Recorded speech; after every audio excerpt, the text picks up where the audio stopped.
Hello everyone, চলে এলাম দীপাবলির ভিডিও নিয়ে। একটু দেরি হয়ে গেল ভিডিওতে এডিট করতে, তারপরে একটু বেরিয়ে পড়লাম পড়ার দিদিভাইদের বাড়ি। এই দেখো দিদিভাই কত সুন্দর আলপনা দিয়েছে।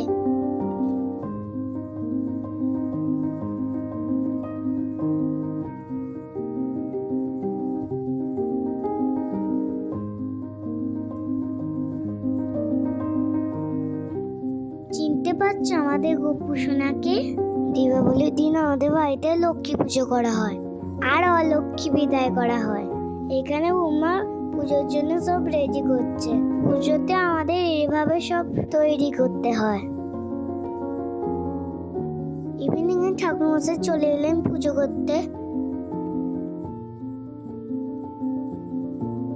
দেখো এইভাবে আমাদের অলক্ষ্মী বিসর্জন করতে হয়।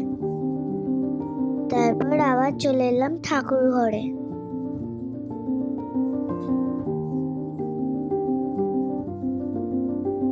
পুজো কমপ্লিট হয়ে গেল। এখানে এইটুকুই দেখার জন্য ভিডিওতে। Tata, bye bye. Like subscribe করে দিও।